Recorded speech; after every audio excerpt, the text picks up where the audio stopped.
My honor to introduce our luncheon keynote speaker, Lieutenant General George Flynn. George is a 1975 graduate of the U.S. Naval Academy. He holds 3 master's degrees in the fields of international relations and national security strategy.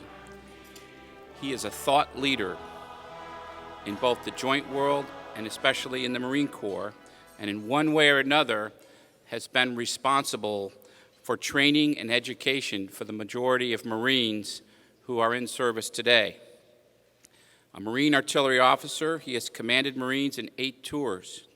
His most recent command was as commanding officer of the Marine Corps Combat Development Command in Quantico.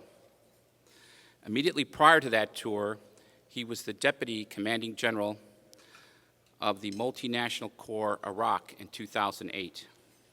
Now Director of Joint Force Development, J7, on the Joint Staff in Washington, he's carrying several important initiatives for General Dempsey. As we've heard from several of our other speakers, we are at an inflection point after 10 years of war, and the CJCS is looking to George Flynn to lead many of the initiatives to shape the development of the future joint force that will take us to 2020 and beyond. Ladies and gentlemen, it's my honor to present Lieutenant General George Flynn.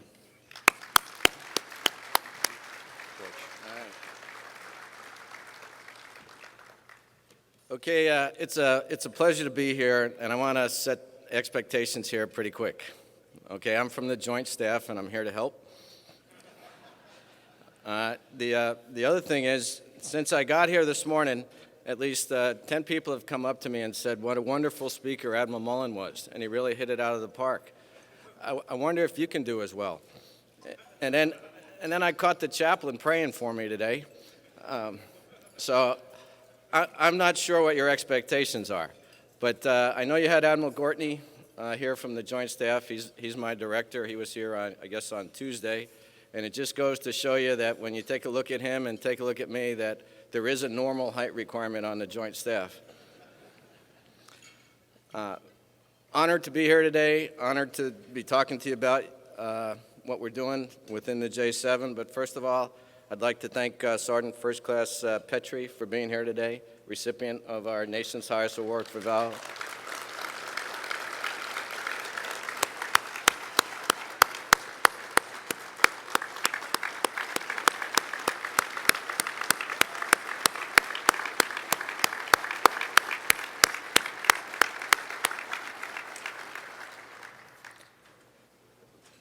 Today, the topic that I was given to come out here today was to talk about America's military at the crossroads, what's out and what's in for 2012 and beyond. Well, first, when I was asked to come out here, I didn't hesitate at all, honestly. Where would any of you rather be? In an office in the Pentagon with no windows, inside the Beltway, scraping ice off your windshield, or in downtown San Diego, wondering why people say it is cold? We're at a crossroads, and when you're at a crossroads, there's a few things that are required to make sure you get things right. First, you need to make sure that you have the right organizational constructs to adapt to change. Second, you need an understanding of the environment and the challenges, and of our ability to predict what those challenges would be. Next, you need clear strategic and operational direction. And finally, you need balanced, versatile, and flexible capabilities. Last August, for the first time in U.S. history, we eliminated a combatant command, and we eliminated a joint directorate. We did away with the J6, and we did away with U.S. Joint Forces Command.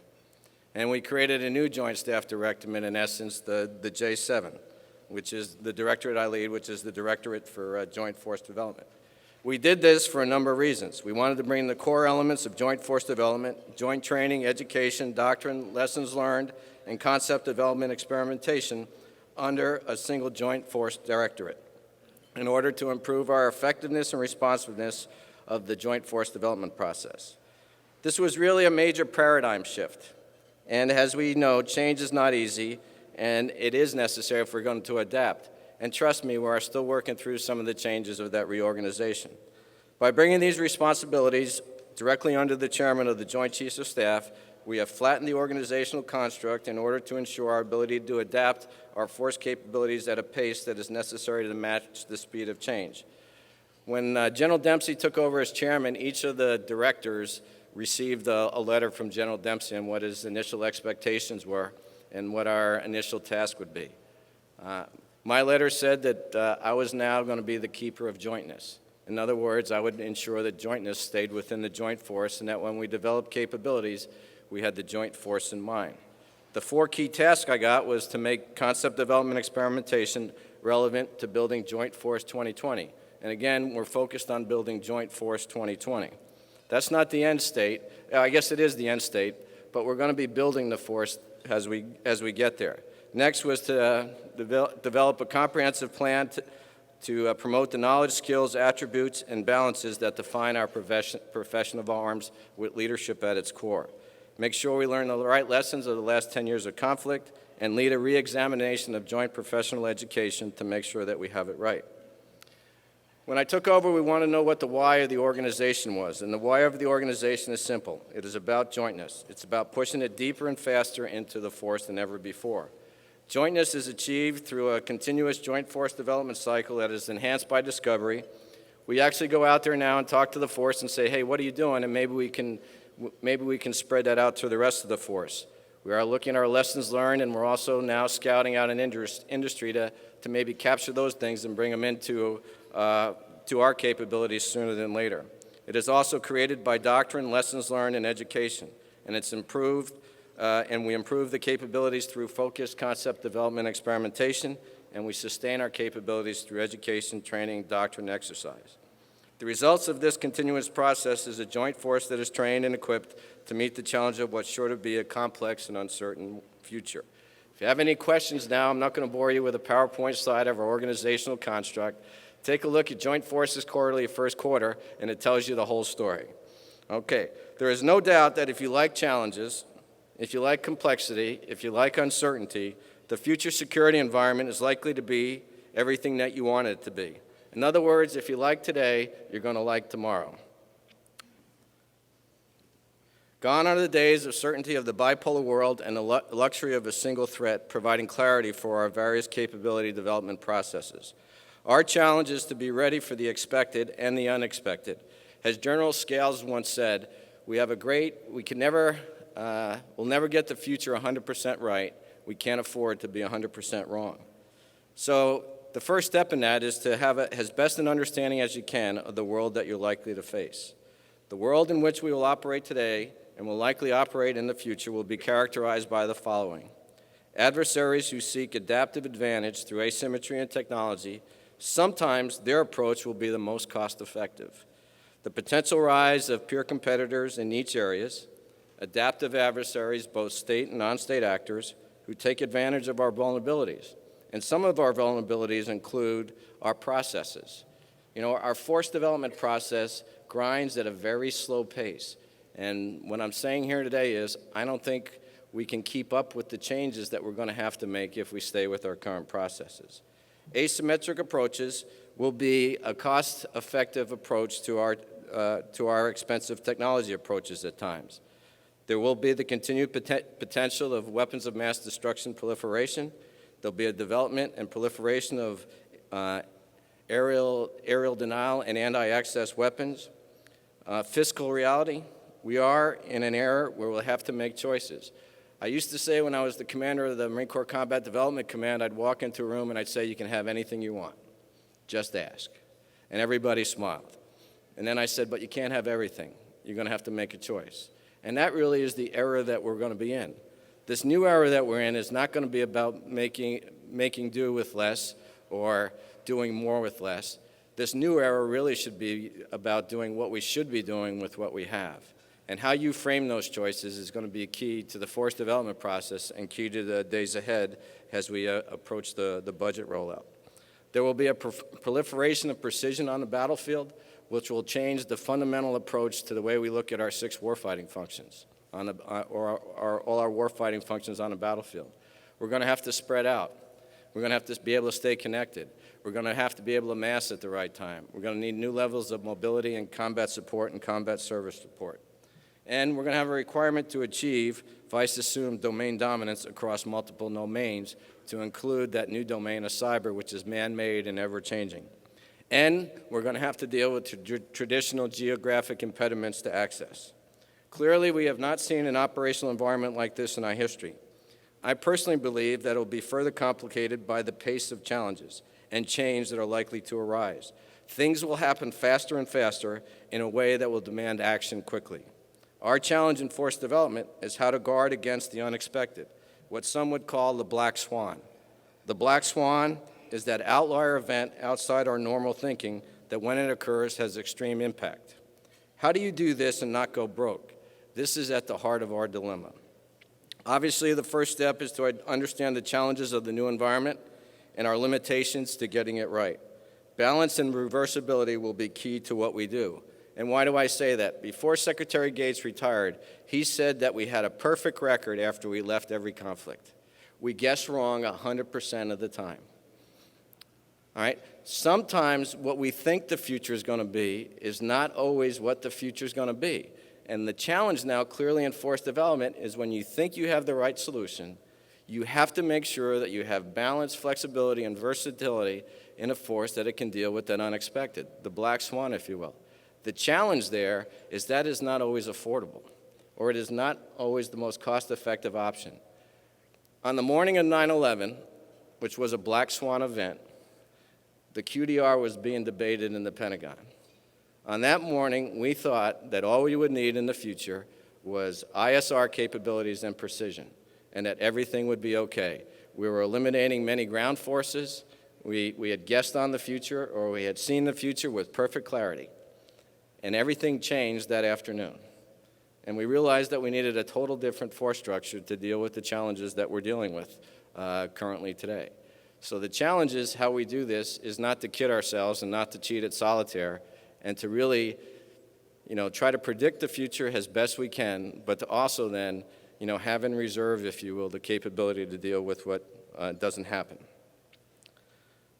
Key to dealing with a national strategic inflection point that some say we're at, others may say we've had many inflection points in the past, is having the right strategic and operational direction to deal with uncertain realities.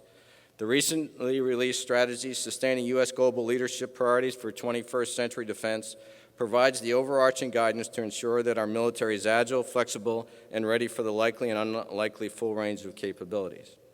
This guidance is intended to be the blueprint for Joint Force 2020, providing a set of precepts that will help guide the decisions and choices that will need to be made in determining the capabilities and capacities needed in our joint force. And yes, we will have to make choices and set priorities in both capability and capacity. And moving forward on the development of Joint Force 2020, we will invest in capabilities that are critical to future success. ISR capabilities, counterterrorism capabilities, countering weapons of mass destruction, operating in anti-access environments, and prevailing in all domains to include the newest domain, cyber. And across the globe, we will seek to be the security partner of choice by developing innovative, low-cost, and small footprint approaches to achieve our security objectives. By being engaged forward with partners with credible military capabilities, we will have the key elements needed to prevent conflict, respond when needed, and prevail when challenged. Key to being ready to meet the challenges that are ahead is having the operational concepts needed to achieve strategic ends. As we move forward in developing Joint Force 2020, we must take a fresh look at what and how military capabilities will be used.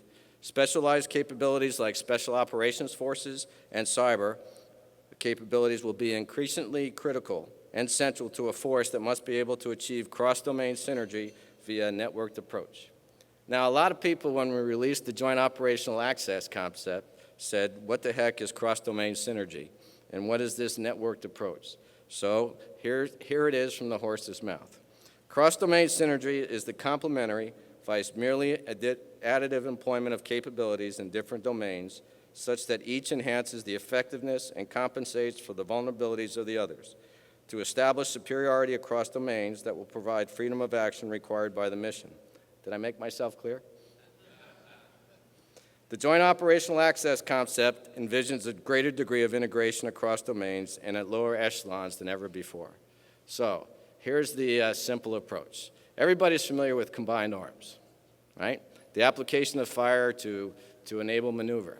Just remember on that, though, that all happens in one domain. All right, so you're trying to basically do that in a single domain. This cross-domain synergy that we're talking about is that you're going to be fighting different fights in cross-domains. All right, you're going to be trying to achieve superiority in one domain so that you can enable actions in another domain, and you're going to try to coordinate that at a lower level than we've ever tried before. So that is at the heart of pushing jointness further, deeper, quicker. Overcoming A2AD is a warfighting challenge that requires a joint approach. This is why the Joint Operational Access concept that General Dempsey released last week identifies 30 operational capabilities that the joint force will need to gain operational access in an imposed environment. Adoption of this concept will establish a common intellectual framework for the challenge of opposed access and will inform subsequent joint and service concepts under development such as AirSea Battle, entry operations, littoral operations, sustained land operations. Key point here is that there is a need for a joint approach in overcoming A2AD challenges. Without question, each service has an important role in ensuring access. By having this overarching framework, we can nest other joint and service concepts underneath it and get the most effective approach. Other things that we're working on within the J7 is we're going to take a relook, and we already did it, at the capstone concept for joint operations. This document is designed to be the bridging document from the strategy to the development of those subordinate operational concepts. And what we found out when we reviewed the capstone concept for joint operations, it was released 3 years ago, was that a lot of the tenets, its description of the joint operation environment was still fairly accurate. The requirement for flexibility, adaptability, and flexibility were all still valid within the force. The requirement to do multiple tasks such as combat, security operations, relief and reconstruction, and engagement were all valid. But what we found were two things that were missing. It wasn't a document that you could use to help prioritize your capability and capacity choices that you'd have to make. And as we do the rewrite of the CCJO, we're going to try to set the framework so that we can help the chairman use the document as his lens to determine what capabilities and capacities are needed in the joint force. So in short words, what that means is it's going to help in the prioritization process. The other thing that the CCJO did not deal with, and I mentioned earlier in my remarks, is the speed at which we're going to have to operate in the future. Challenges are going to come at us faster and faster and faster. Just take a look at all the challenges that we've dealt with in the last 5 years. If you go back 20 years ago, those challenges maybe would have taken place across the century of time. Now, when you used to have decades, you now have years, and when you had years now, we have months to deal with the challenge. And you can especially think of that with some of the challenges that we're likely to see here in the cyber region as well. The other thing that we're going to explore in the future is this concept of mission command. Mission command in many ways is not new. Mission command can be for the Navy, independent steaming.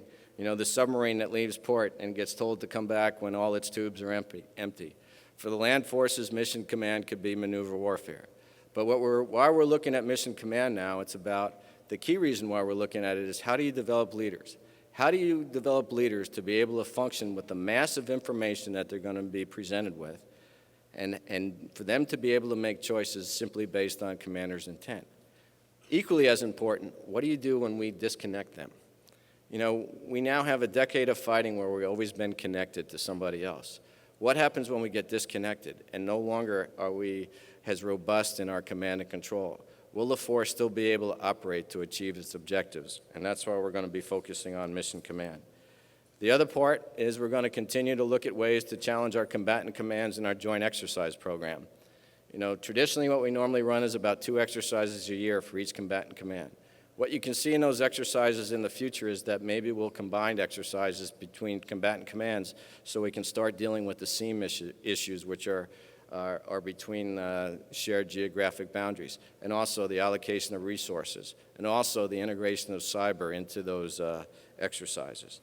And the other thing which I've been pressed to do on this concept development and experimentation piece is how do we develop non-material solutions that are cost-effective that will save us money? Because don't forget, our traditional approach has been to a capability gap is to go out and buy something.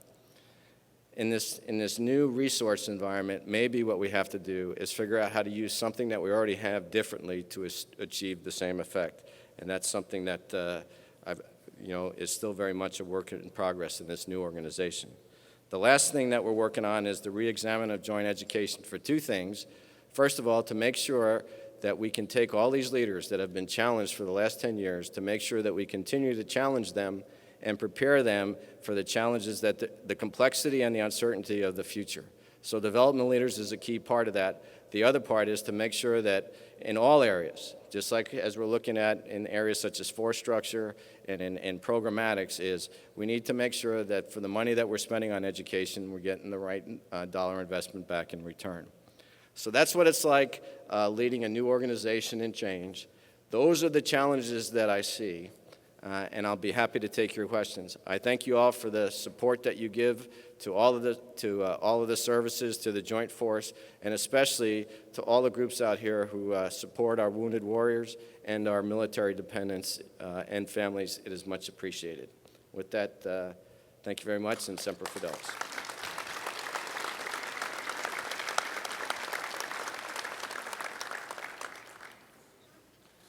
General Gary Seister, Aerojet, I'm bringing you a legacy question from one of the panels we had, which was Marine Corps Navy hang together or hang separately. Yesterday, Frank Hoffman made a comment that you would be best equipped to answer what you've alluded to.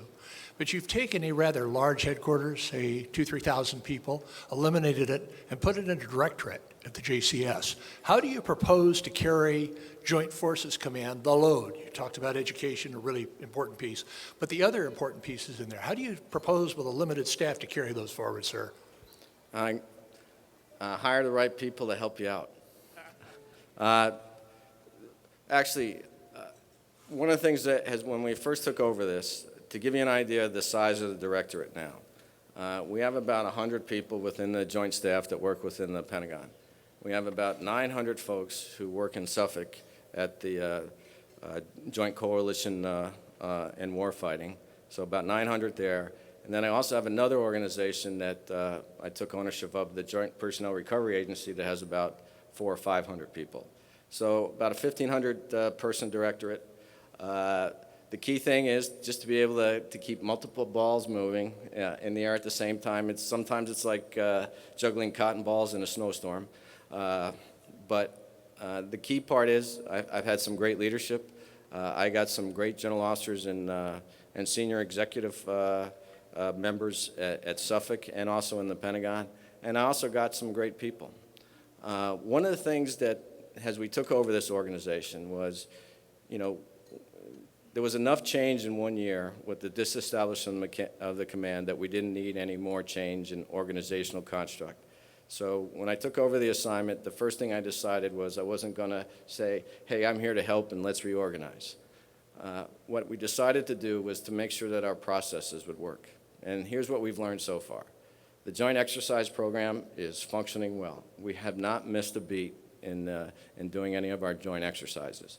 And a lot of that is to the leadership of Mr. Greg Knapp and also Mr. General Mike Murray of the Army, who's done a great job in leading that organization. So all that has went well. Our challenge has been in one area, which is concept development experimentation. That is one area where we're continuing to try to find true north to get it right. And we've been pushing through that. And where we're at right now is I believe I have the people to do it right. I didn't have the right guidance going in, which we're fixing now, working with Admiral Winnefeld. He's given us guidance as to what programs we should focus on in the beginning. And the other part is, this is just like in soccer, is once we complete something, how do you finish? We had a great job of doing things, and we published results, and we put them on a bookcase, but we never share them with anybody. So that's the two bookends of the problem that we're trying to fix right now. Once I'm convinced that the processes are working right, then maybe we'll take a look at flattening the organization a little bit more than it is so that we can, again, operate at the speed that we need to be doing. And I hope that answered your question. If not, I'll try again. No, you did fine, and thank you for your service and for being there for us. How are you doing, General? David Austin, retired Marine. I also served at the mech deck at the EI Company, the basic school, for a while. And I noticed during the 90s when I was out there, during my time out there, it was during the RIF under Bush, and kind of seeing I think they're gearing towards the same thing now, lightening the MAGTF and moving towards that. Do you see that as what the President Obama is probably going to be working towards, is reducing forces like Bush did in the 90s?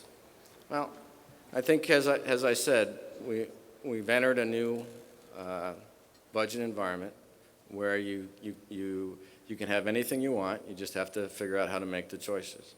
And I could speak if I was the CG of the Marine Corps Combat Development Command, which I was up until the end of July of this year, I think.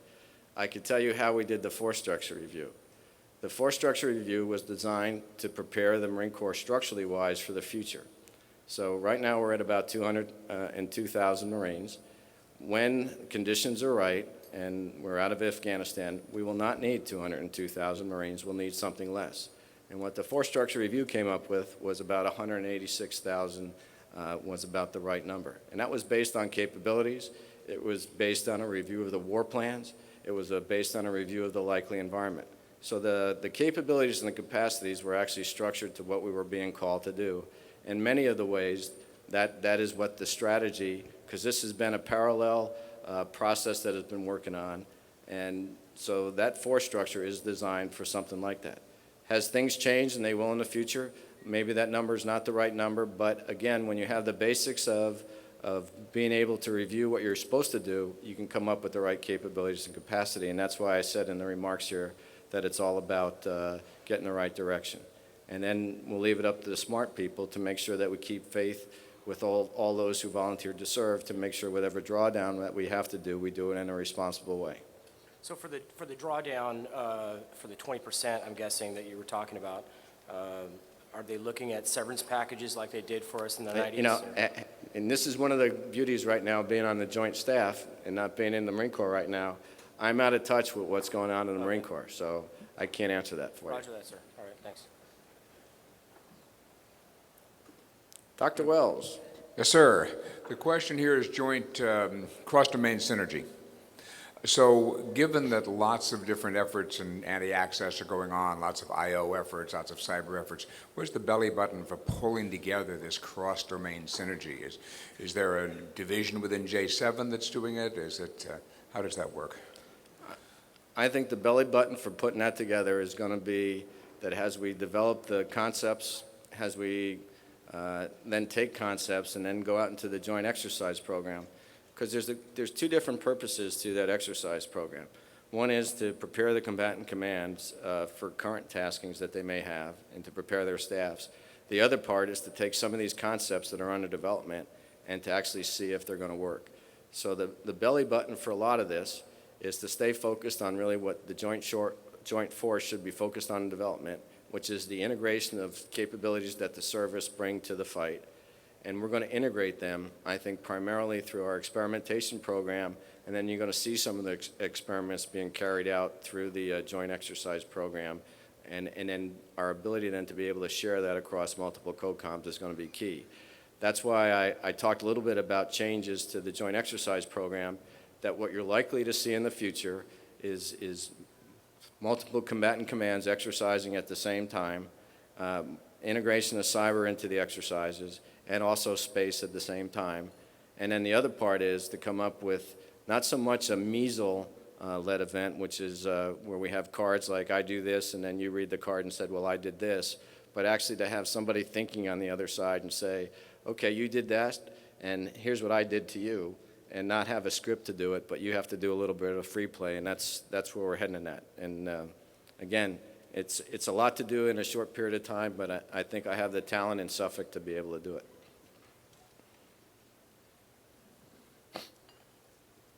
Lots of discussion about AirSea Battle and whether that is inclusive or exclusive. Could you talk a little bit about that as a concept and how it relates under the JOAC? Okay.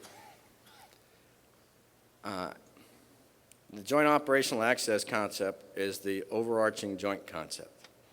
So General Dempsey, and it's also the concept that was mentioned in the strategy document that was released. I think it's on page 5.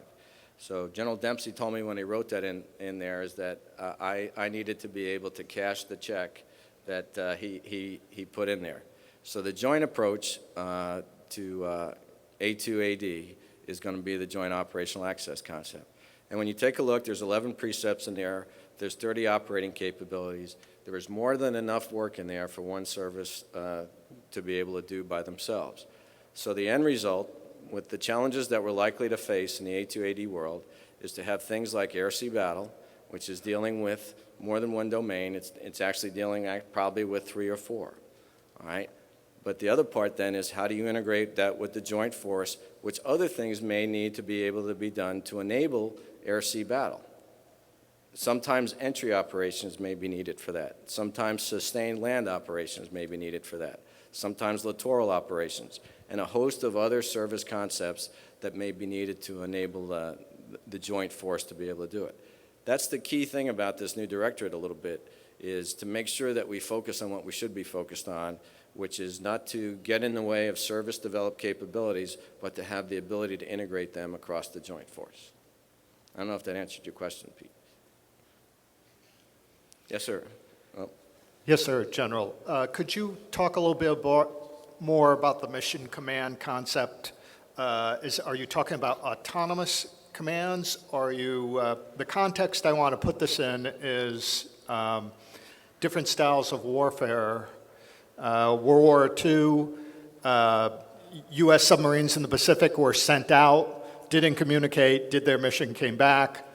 U-boats in the Atlantic, constant communication to central headquarters, and they all got sunk. Could you talk about, is this what you're looking at as the question? What we're looking at in the question in the future is we're looking at an environment where we're going to have overwhelming amounts of information that this current generation of warfighting has come to rely on. You know, if I take for an example is when I was a young captain and I went into a company level COC, there may be two radios and a grease board or a piece of acetate over a map. You go into a company level COC right now, and I don't know, there's at least a half dozen computers. Everything has situational awareness. And if I'm on the joint staff, I can probably figure out a way to dial myself into that company level. So wide amounts of information that everybody has access to, and great dependency on that information to be able to do our task. What I'm seeing in the future is, how do you blend the art of command with the science of command? We've seemed to become overly reliant on the science. And what we may need in the future is more of the art, and how do you blend that with the science so that when we're not as connected as we are now, and I believe in the future our ability to stay connected is going to be challenged as part of that fighting for domain dominance in at least one of the domains, is the force going to be able to operate, and are our young men and women, the leaders of tomorrow, going to have the ability to be able to accomplish their mission in whatever AO we can keep connected with being disconnected from the larger force. That's where this is headed. So a lot of this is about training that new generation of leaders to be able to deal and operate in that uncertain environment of the future.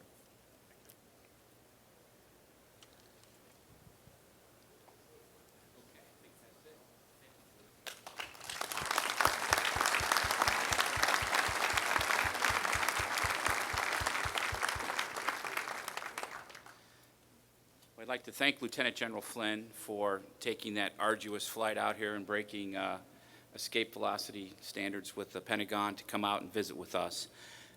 In this 70th anniversary of the war in the Pacific, the Battle of Midway, and with the current emphasis on cyber, wanted to give you this Naval Institute Press book, Joe Rochefort's War by Elliot Carlson. A lot of lessons here for today. Thank you.